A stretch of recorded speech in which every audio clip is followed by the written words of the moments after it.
대치동 스카이 입시교육 센터국어 안선주입니다.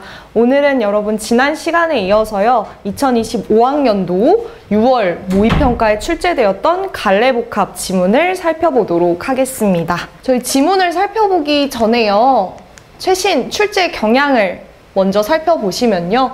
여러분 잘 알고 있다시피 독서 문학이 공통으로 각각 17문제씩 그리고 선택 과목인 화법과 작문, 언어와 매체가 각각 11문제씩 출제가 되고 있습니다.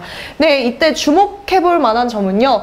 2023 수능과 2024 수능을 비교했을 때 2024 수능이 훨씬 더 어렵게 출제가 되었었다라는 점인데요. 올해 수능도 9월 모의평가가 쉬웠던 만큼 어렵게 출제될 것으로 예상이 되고 있죠. 그렇기 때문에 저희가 최신 기출 분석을 통해서 대비하는 것이 중요할 것 같습니다. 오늘 살펴볼 내용은요. 갈래복합 지문, 우부가, 고전 시가하고 탄홍설이라는 수필입니다. 우선은요, 보기가 제시되어 있기 때문에 작품에 관련되어 있는 보기를 먼저 살펴보고 그리고 나서 작품을 확인해 보도록 할게요. 네, 26번의 보기입니다.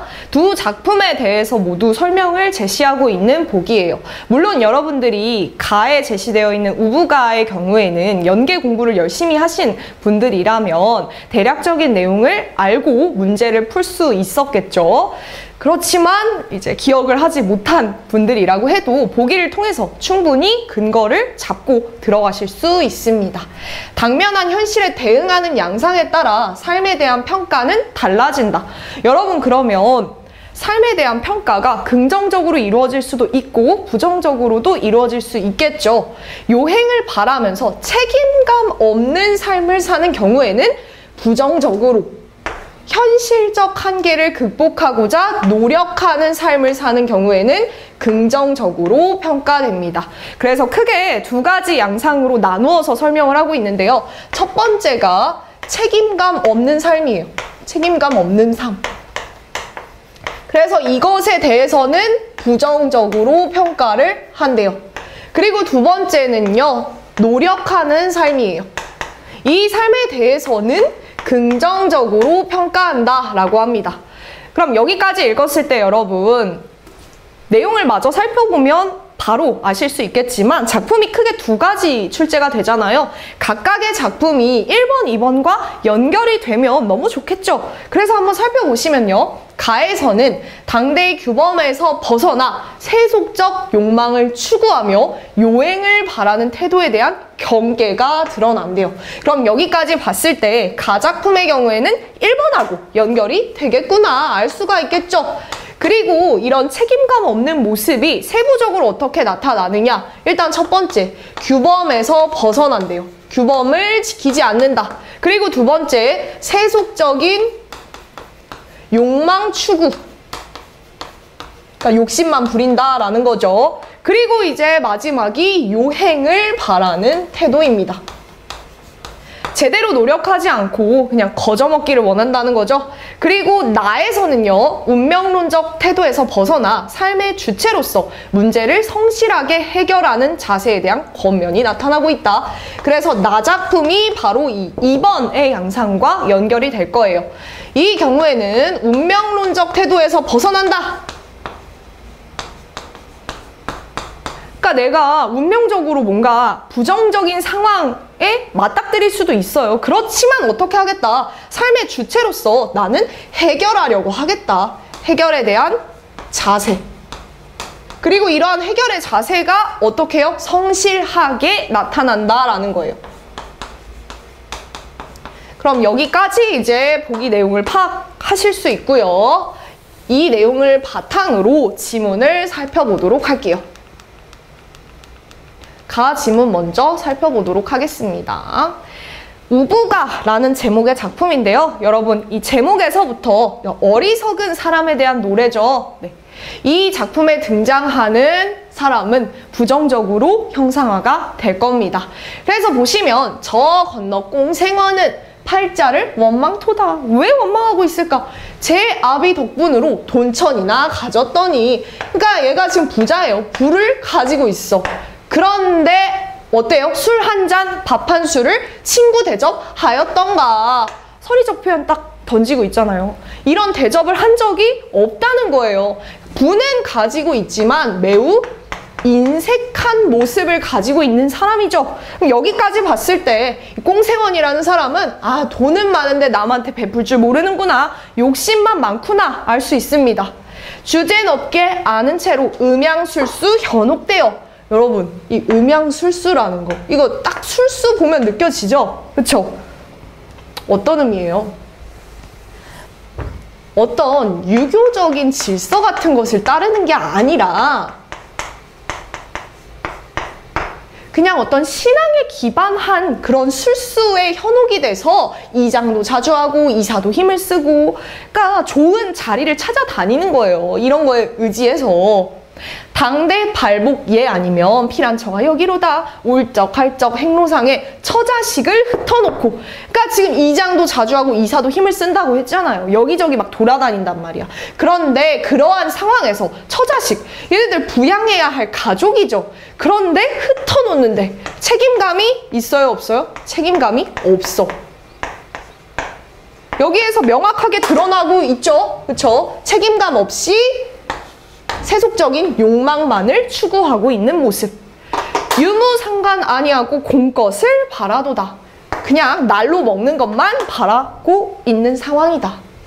그래서 여기까지만 봐도 부정적으로 인물이 제시되고 있다라는 것을 알 수가 있어요. 다음 내용 마저 보시면 긴 취물 하자 하니 두 번째는 아니솟고. 그러니까 사람을 속여가지고 재물을 막 빼앗으려고 하는데 두 번째는 이제 더 이상 속지 않아요. 공납 범용하자 하니 일가 중에 부자 없고 뜬 재물을 경영하여 경양 출입 싸다닐째. 재상가에 청지를 하다. 이것은 청탁을 의미합니다. 청탁을 하다가 봉변을 당해서 물러서며 남의 고을 걸퇴하다 혼금에 쫓겨오기. 여기까지 봤을 때 여러분, 지금 열거되어 있는 내용들이요, 전부 다 뭐하고 연결돼요? 부정적인 행동과 연결이 되죠. 그러니까 이렇게 부정적인 짓만 일삼고 있는 사람이다. 부정적 측면을 강화하고 있는 거예요. 구체적인 열거를 통해서. 혼인, 중매, 선체, 돈에 창피당해 뺨 맞으며 가대, 흥정, 구문 먹기, 핀잔을 듣고 자빠지고. 그러니까 중매를 선체, 돈에 창피를 당해서 막 뺨을 맞았는데 그 이후에도 막 핀잔을 듣고 자빠진대요. 얘가 지금 안 좋은 취급을 당하고 있죠. 불의 행실 찌그렁이 위조문서 비리호송. 그러니까 위조문서도 만들고 막 비리를 저질러. 부자나 후려볼까 감언이설 꿰어보자. 감언이설 말로 막 살살 녹이는 거잖아요. 그쵸? 부자를 후려가지고 자기가 이익을 취하기 위함이죠. 그러니까 여기까지 봤을 때 이 사람은 어떤 성실한 노력을 하는 것이 아니라 요행으로 잘 되기를 바라고 있는 사람이구나. 엄마기에 보막이며 은광이며 금광이라 큰 길가에 색주 가며 노름판에 푼돈떼기. 뭐 뚜쟁이로 인물초인 하여볼까. 사냥질로 놀아나기. 그리고 이제 다음 구절 보세요. 되게 충격적이에요. 혼인 핑계 어린 딸이 100냥짜리 되었구나. 그러니까 딸을 100냥에 팔아 넘긴 거야. 돈을 너무 좋아하니까요. 책임감 없는 아버지의 모습 다시 한번 강조되고 있죠. 그래서 안악은 친정살이, 자식은 머슴살이, 가족들이 다 뿔뿔이 흩어졌다. 일가에게 인심 잃고 친구에게 손가락질. 지금 이 사람이 부정적인 평가를 받고 있음이 명확하게 드러나고 있죠. 부지 거쳐 나간 후에 소문이나 들었던가. 소문도 안 들린다. 완전히 패가 망신했어요. 그러니까 우리는 이렇게 살면 된다, 안 된다? 안 된다 라는 말을 하고 싶은 거겠죠. 여기까지 이제 우부가의 내용을 살펴보았고요. 지문 해설 잠깐 보고 넘어갈게요. 가는 초당 문답가라는 가사집에 수록되어 있는 후기의 가사입니다. 그래서 조선 후기에 타락한 양반들을 풍자하는 대표적인 작품이고요. 살펴보시면 양반 사회가 당면했던 타락, 몰락, 그리고 봉건적 가치관의 붕괴 양상을 풍자적으로 그려내고 있다. 여러분, 봉건적인 가치관에서는 그 가부장 질서가 아주 중요하거든요. 그런데 그 가부장 질서 안에서는 아버지가 가족들을 부양하는 게 엄청나게 중요한 의무예요. 그런데 이 작품 속에서 어땠어요? 처자식들 흩어놓고 다 버렸죠. 네, 봉건적인 가치관이 붕괴되고 있는 양상이라고 보시면 됩니다. 이 작품에 등장하는 뭐 개똥이, 꽁생원, 꽹생원, 이 사람들은 모두 부정적인 양상으로 나타나고요. 이것을 통해서 조선시대 후기 양반층의 타락한 모습을 드러내고 있다라는 의의가 있습니다. 그리고 이제 이어서 나 작품을 한번 살펴보도록 할 텐데요. 나 작품은 제목이 탄홍설이죠. 농사와 관련된 이야기가 제시될 거예요. 그리고 고전 수필이기 때문에 여러분들이 이 작품 속에서 어떤 깨달음이 제시가 되고 있는지 파악하는 게 중요하겠죠. 경인년에 큰 가뭄이 들어 정월부터 가을 7월에 이르기까지 비가 내리지 않았다. 여러분, 가뭄이라는 부정적인 상황이 제시가 되고 있어요. 근데 가뭄이니까 아무리 열심히 농사를 지어도 여러분 농사 잘 되기 힘들잖아요. 그쵸? 이런 경우에 우리는 뭐에 빠지기 쉬워? 운명론적인 태도에 빠지기가 쉬울 거예요. 근데 어떻게 제시되는지 한번 봅시다. 부지런한 농부가 말하기를 김을 매도 죽을 것이고 김을 매지 않아도 죽을 것이다. 그러니까 어떻게 해야 돼? 앉아서 기다리는 것보다는 뭐 해야 된다? 힘을 다하여 곡식을 살리는 게 나을 것이다. 결국에 지금 이 부지런한 농부 있죠? 부지런한 농부. 이 사람은 운명론적인 태도를 거부하고 해결하려는 자세를 보여주고 있는 인물이에요. 그렇죠? 만일 비가 내린다면 이렇게 노력을 해놨을 때 그동안 들인 노력이 어떻게 허사가 되겠는가? 허사가 되지 않을 것이다. 라고 하였다. 그러므로 논밭은 이미 갈라졌으나 김매기를 그치지 아니하고 싹이 이미 시들었어도 풀 뽑기를 쉬지 아니하여 한 해가 다 가도록 부지런히 일을 하면서 자신이 할 일에 최선을 다하였다. 라고 합니다. 그 다음에 이제 삐 해서 밑줄 쳐져 있죠. 이 부분은 문제하고 연결이 될 거예요. 게으른 농부가 등장하네요. 게으른 농부. 그러면 게으른 농부의 경우에는 앞에서 제시됐던 부지런한 농부하고 반대되는 행동을 했을 가능성이 높겠죠. 그래서 이 작품은요, 부지런한 농부 그리고 게으른 농부의 모습, 말, 행위 이런 것들이 대비적으로 제시되고 있다라는 게 아주 중요한 포인트였어요. 어떻게 대비되는지 봅시다. 김을 매도 죽을 것이고 김을 매지 않아도 죽을 것이다. 그러면 어떻게 해야 돼? 야, 어차피 해봤자 남는 거 하나도 없어. 그냥 하지 마. 수고로운 것보다는 아무 일도 하지 않고 그냥 쉬는 것이 나을 것이다 라고 얘기해버리죠. 네. 비가 오지 않으면 이것 모두 무익하게 될 것이다. 그러니까 어차피 지금 가뭄인데 비 안 오면 해봤자 아무 소용 없어 라고 하였다. 그러므로 밭에서 일하는 농부들을 보고 비웃었대요. 비웃었대.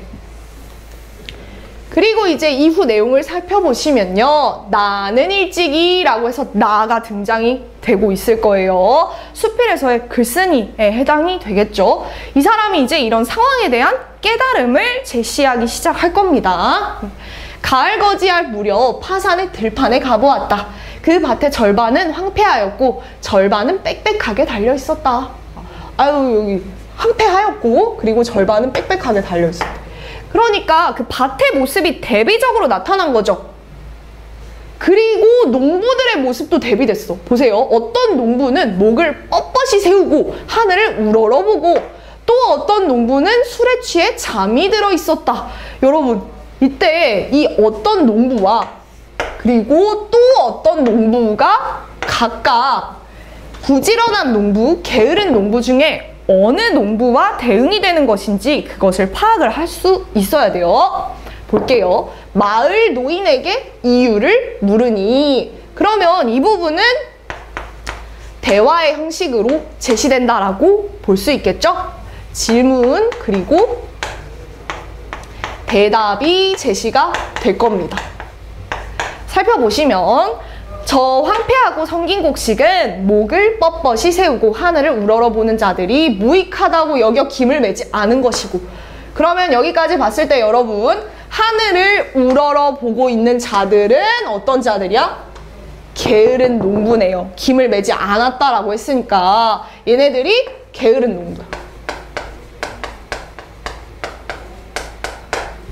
그리고 이제 술에 취한 채 목이 메어 잠든 자들, 이 사람들은 어떤 빽빽한 곡식을 정성과 힘을 다하여 살렸던 사람들이에요. 그러니까 이 사람들이 성실한, 부지런한 농부가 되겠죠. 이 부분을 이렇게 연결을 시킬 수 있으셔야 돼요. 왜냐하면 선지 내용하고 직접적으로 연결이 됐었거든요. 그냥 일반적으로 생각했을 때 막 술 먹고 취해가지고 누워있다. 그러면 여러분 게으른 느낌 딱 들잖아. 그쵸? 일반적인 상식에서 그렇게 연결이 될 수 있지만 실제 지문에서는 반대로 연결이 됐어요. 그러니까 농사가 잘 됐기 때문에 마음 놓고 이렇게 뻗고 있는 거고요. 농사를 짓지 않았던 사람들은 아, 이렇게 비 올 줄 알았으면 열심히 할 걸 하면서 하늘을 우러러보고 있는 그런 상황입니다. 그래서 이제 얻은 깨달음이 바로 이거예요. 아, 열심히 일하여 얻고 편안하게 놀다가 잃는 것은 비단 농사일만이 아닐 것이다. 여기서 뭐 해주고 있어요? 이런 부지런한 농부와 게으른 농부를 보면서 얻은 깨달음을 확장하고 있는 거예요. 인식의 범위가 넓어지는 거죠. 어떻게 넓어지는지 한번 봅시다. 오늘날 시설을 공부하여 벼슬길에 나아가기를 도모하는 사람들도 어찌 이와 다를 것인가. 그러니까 농부나 공부하는 선비들이나 다를 바가 없다라고 얘기하는 거죠. 선비들은 젊었을 때 학문에 뜻을 두고 밤낮 없이 부지런히 노력해야 한다. 저마다 재주를 품고 기이한 재주를 쌓아 과거 시험장에 나아가 솜씨를 겨루어 한 번의 뜻을 이루지 못하면 못마땅해 하고, 두 번의 뜻을 얻지 못하면 마음이 흐려지고, 세 번째도 안 되면은 어때요? 낙심해. 그러니까 약간 포기하고 싶어지는 거죠. 그래서 뭐라고 해요? 공명에는 분수가 있어서 학문으로 이룰 수 있는 것이 아니며 부귀는 운명에 달려있으니 역시 학문으로 이룰 수 있는 것이 아니다. 약간 운명론적인 그런 인식이 딱 엿보이죠? 그렇게 말을 한대요. 그동안 배운 것을 버리고 아울러 이전에 쌓아온 바를 버려서 중도에 그만두기도 하고, 어떤 이는 거의 다 이르렀다가 되돌아간다라는 거예요. 왜? 아, 나 어차피 해도 안 될 것 같아. 운명론적인 태도를 가지고 있기 때문인 거죠. 그런데 이거에 대해서 글쓴이는 뭐라고 얘기해? 9길 높이로 산을 쌓고도 한 삼태기의 힘을 마저 쏟지 않는 것과 같으니. 그러니까 이만큼 노력해놓고 이만큼 더 하면 되는데 그걸 안 하니까 게을러서 김을 매지 않는 자들과 어찌 같지 않으리오. 학문의 수고로움은 농부들이 봄, 여름, 가을의 세 계절을 고생하는 것에 비할 바가 아니나 학문을 하여 얻는 공이 어찌 농사를 지어 얻는 이로움 정도뿐이겠는가. 그 이로움이 훨씬 더 많다라는 거죠. 그래서 마지막에 또 뭐라고 해요? 큰일을 하면서, 그런 나라 일을 하려고 하면서 공부를 열심히 하는 것, 그것 부지런하지 않을 수 있겠는가. 부지런해야 한다. 그래서 이 글을 지어 그들을 깨우치는 바이다. 결국에 작가가 하고 싶은 말은 요거죠. 확장된 깨달음을 통해서 부지런한 학문, 이것이 필요하다라는 이야기를 하고 있는 것이죠. 그럼 여기까지 이제 살펴봤고요. 지문 해설 잠깐 보고 넘어갈게요. 나는 조선 전기의 문인인 성현이 지은 고전 수필이고요. 전반부의 흥미로운 이야기, 이 이야기가 바로 농부들에 관련된 얘기였죠. 그리고 후반부에서는 그것을 기반으로 한 교훈을 전달하고 있다라는 점, 수필의 가장 큰 특징에 해당이 될 겁니다. 그래서 결국에 하고 싶은 말은 마지막, 이를 통해 선비들에게 학문을 중도에서 포기하지 말고 부지런히 노력하라는 깨우침을 주기 위해서이다. 그러면 이제 문제를 한번 살펴보도록 할게요. 여러분 오늘 이제 정답 선지 살펴보고요. 오답 선지들은 따로 설명하지는 않을게요. 22번 먼저 보겠습니다. 가와 나에 대한 설명으로 가장 적절한 것은 표현 방식을 묻고 있는 문제인데요. 두드러지는 표현 방식들이 있었어요. 가장 적절한 선지는 1번이었습니다. 가는 열거의 방식, 그 꽁생원의 부정적인 행위들이 열거되어 있었죠. 그리고 나는 대조의 방식을 활용해서 주제를 부각하고 있다. 눈에 띄는 표현 방식이 1번 선지에 바로 제시가 되어 있었기 때문에 어렵지 않게 답을 찾으실 수 있었을 것 같습니다. 그리고 이제 23번으로 한번 넘어가 보도록 할게요. 기억에서 미음을 이해한 내용으로 적절하지 않은 것을 묻고 있는데요.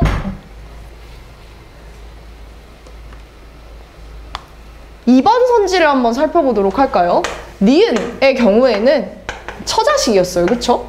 처자식은 재물을 모은 꽁생원이 함께 풍요로운 삶을 누리고 싶은 대상이다 라고 했는데요. 처자식이 흩어졌다 라고 했고요. 그 이후에도 꽁생원이 이들을 책임지려는 모습은 전혀 제시되지 않았습니다. 무책임한 모습을 오히려 보여주는 그러한 장치였죠. 그래서 함께 이 부분이 적절하지 않은 내용이었다라고 할 수 있을 것 같습니다. 그리고 이제 24번으로 넘어가 볼게요. 가장 적절한 것을 물어보고 있는데요. 24번의 정답 선지는 5번이었어요. 뭐 5번이 적절한 선지라는 것에는 별로 의문이 제기가 되지 않을 텐데요. 그런데 이제 문제는 1번 선지 같은 것들이 약간 낚이기 좋은 그런 선지예요. 뭐 A는 도박과 음주에 빠져있고 꽁생원의 모습이죠. 그리고 B가 게으른 농부들이었어요. 근데 게으른 농부들은 들판에서 술에 취해 잠들어 있었던 게 아니라 하늘을 우러러보고 있었죠. 자신들의 게으름에 대해서 반성하고 후회하고 있었어요. 그렇기 때문에 A에 대한 설명은 맞았지만 B에 대한 설명은 땡이었습니다. 그리고 이제 5번 선지 한번 살펴볼게요. B는 김매기를 하여도 작물이 죽을 것이라고 생각을 하고 그렇기 때문에 노력을 하지 않았던 것입니다. C는 선비들이죠. 학문에 힘을 쏟아도 부귀를 이루지 못할 수 있다고 생각한다. 그렇기 때문에 이 둘 다 뭐 하는 거야? 노력을 안 하는 거야. 근데 그러면 된다, 안 된다? 안 된다. 그리고 이제 25번 문제를 한번 살펴보도록 할게요. 25번은 나에 대한 설명으로 적절하지 않은 것을 물어보고 있는데요. 정답은 2번이었습니다. 글쓴이의 주장과 그에 대한 반박을 제시하여 상반된 입장을 나타낸다 라고 하는데요. 상반된 농부들의 모습이 제시가 되고는 있었지만 이것은 글쓴이의 주장과 연결이 되어서 이야기로서 제시된 것 뿐이죠. 글쓴이의 주장에 대한 반박은 제시되지 않았습니다. 그리고 26번 문제를 살펴보도록 할게요. 아까 우리 같이 보기 살펴봤잖아요. 이 보기를 바탕으로 한 문제인데요. 적절하지 않은 것은 5번이었어요. 가의 일가와 친구에게서 소외당한 꽁생원의 말로 해서 무책임한 삶 살면 안 된다. 그쵸? 부정적인 모습으로 제시가 됐기 때문에 그것에 대해서도 부정적으로 평가를 하게 됩니다. 그런데 다음 내용을 살펴보세요. 나의 큰 일을 하면서 부지런하기를 촉구하는 데에서 게으른 농부에 대한 권면이 나타나는군 이래요. 큰 일을 하면서 부지런하기는 여러분 농부와 관련되어 있는 내용이 아니라 학문을 중도에 포기하는 선비들과 관련해서 제시가 된 내용이었죠. 게으른 농부에 대한 권면이라는 것도 물론 이 작품을 통해서 충분히 전달될 수 있는 주제의식이지만요. 이 부분과 이 내용이 연결되는지까지 확인을 해보셨어야 됩니다. 그래서 연결되지 않고 있기 때문에 정답은 5번이었습니다. 네, 그럼 여기까지 2025학년도 6월 모의평가 갈래복합 지문을 살펴보았습니다. 여러분 수고하셨습니다.